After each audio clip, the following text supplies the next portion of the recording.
आज 1 मे महाराष्ट्र दिन. माझ्यातर्फे सर्व टीचर्सला आणि सर्व विद्यार्थ्यांना खूप खूप शुभेच्छा. महाराष्ट्र दिन म्हणजे महाराष्ट्र राज्याची स्थापना 1 मे 1960 रोजी आपला महाराष्ट्र जो आहे राज्य म्हणून स्थापित झालं आणि तो दिवस आज आपण झेंडावंदन करून आपण तो साजरा करतो. आपण जर बघितलं तर आपलं संविधान 1950 रोजी तयार झालं. 26 जानेवारी 1950ला डॉक्टर बाबासाहेब आंबेडकर यांच्या नेतृत्वामध्ये आपण देशाचं संविधान हे मान्य केलं आणि संविधानामध्येच भाषेनुसार आणि प्रादेशिक अस्मितेनुसार प्रत्येक राज्याची स्थापना करता येऊ शकते अशा पद्धतीचं एक कलम ज्याला आपण म्हणतो, रूल ज्याला म्हणतो, तो आपल्या कॉन्स्टिट्यूशनमध्ये आहे. आणि म्हणून आपल्या महाराष्ट्र मराठी लोकांचं, मराठी भाषा बोलणाऱ्या लोकांचं महाराष्ट्र राज्य व्हावं अशी अनेक लोकांची अत्यंत तीव्र इच्छा होती. मुंबई हे पहिल्यांदा राज्य होतं आपलं. मुंबई प्रांत, मुंबईच्या आजूबाजूचा परिसर, महाराष्ट्रामधला आपण जो आता सध्याचा परिसर समजतो तो सगळा परिसर आणि गुजरात. मुंबई, महाराष्ट्र आणि गुजरात हे एकच होतं 1960च्या अगोदर. पण लोकांनी आपल्या भाषेच्या अस्मितेसाठी, म्हणजे गुजरातच्या लोकांनी गुजराती भाषा, महाराष्ट्राच्या लोकांनी महाराष्ट्रीयन कोकणी भाषा, अशा पद्धतीनं आपल्या भाषेच्या अस्मितेनुसार महाराष्ट्र राज्य स्वतंत्र व्हावं, मुंबई आणि महाराष्ट्र एकत्रित यावं, अशा पद्धतीचं खूप मोठं आंदोलन चालू केलं. याच्यामध्ये महाराष्ट्र आणि कोकण म्हणजे मुंबईच्या लगतचा जो परिसर आहे, म्हणजे 1956 मध्ये मुंबई हे गुजरात सोबत द्यायची इच्छा मोरारजी देसाई म्हणून मुंबई प्रांताचे मुख्यमंत्री होते. त्यावेळेस राज्य आपलं महाराष्ट्र नव्हतं, तर मोरारजी देसाई हे गुजरातशी त्यांनी बिलॉंग्स करत असल्यामुळं त्यांनी मुंबई गुजरातमध्ये घेऊन जाण्याचा त्यांचा प्रयत्न होता. पण अनेक लोकांनी खूप मोठी चळवळ केली, कारण मराठी लोक मुंबईमध्ये खूप जास्त प्रमाणावर असल्यामुळे आणि भौगोलिकदृष्ट्या मुंबई आपल्या फार जवळ आहे.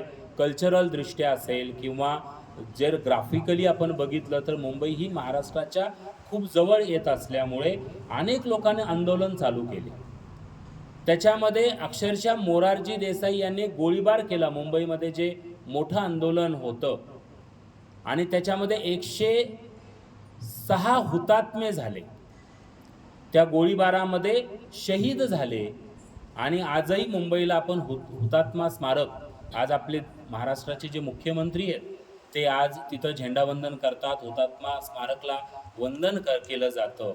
आणि त्या लोकांच्या बलिदानामुळं आणि असंख्य लोकांच्या त्या चळवळीमुळं आज महाराष्ट्रामध्ये मुंबई जी आहे ती महाराष्ट्रामध्ये येऊ शकली, कारण मुंबई ही देशाची आर्थिक राजधानी आहे. आज महाराष्ट्र नंबर 1 आहे. आपण जर आपल्या देशाची पूर्ण जर आपण गणित बघितलं तर आपल्या लक्षात येतं की महाराष्ट्र हा सगळ्या बाबतीमध्ये अग्रेसर आहे. म्हणजे शैक्षणिक बाबतीमध्ये असेल किंवा इंडस्ट्रीयल बाबतीमध्ये असेल, पर कॅपिटल इन्कमच्या बाबतीमध्ये असेल, महाराष्ट्र हा सगळ्यात पुढं आहे आणि त्याला पुढं ठेवण्याचं काम मुंबई करते.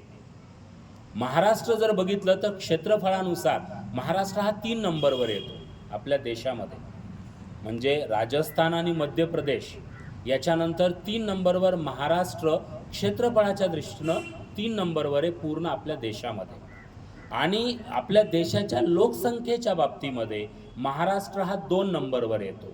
तर अशा पद्धतीनं महाराष्ट्राची एक अस्मिता आपल्या सगळ्या मराठी लोकांना आहे. छत्रपती शिवाजी महाराजाची ही पवित्र भूमी आहे. छत्रपती संभाजी महाराजाच्या पराक्रमानं पावन झालेली ही भूमी आहे. जिजाऊ आईसाहेबांच्या मेहनतीने जे स्वराज्य स्थापन केलं त्याची ही पवित्र भूमी आहे. याच्यामध्ये अनेक मोठे संत या ठिकाणी होऊन गेले.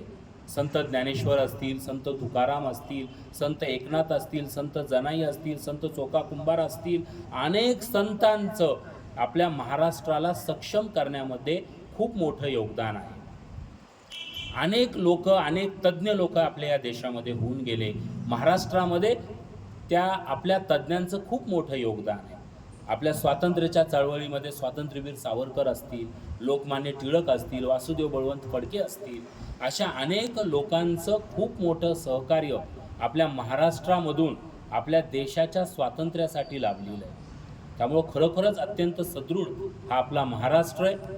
अनेक हुतात्म्यानं याच्यासाठी बलिदान दिलं की मुंबई इथं यायला पाहिजे. मुंबई ही आपली महाराष्ट्राची राजधानी आहे आणि आपण जय हिंद जय महाराष्ट्र म्हणतो. आपल्यासाठी देश पहिला आहे.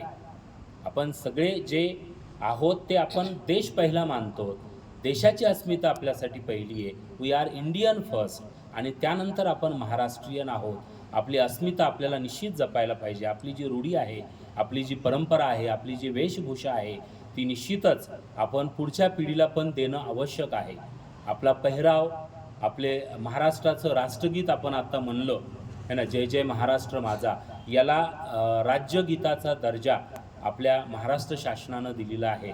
आणि अशा पद्धतीनं एक सदृढ महाराष्ट्र आपल्याला अजून पुढे घेऊन जायचं आहे. महाराष्ट्राचा अभिमान बाळगायचा आहे, देशाचा अभिमान बाळगायचा आहे. सगळे राज्य आपलेच आहेत, पण महाराष्ट्राच्या भूमीमध्ये आपला जन्म झाला आहे. ती महाराष्ट्राची भूमी पण आपली आहे आणि आपण निश्चितच नतमस्तक त्या वीर पुरुषांच्या समोर आपण राहणार आहोत, ज्यांनी खूप मोठं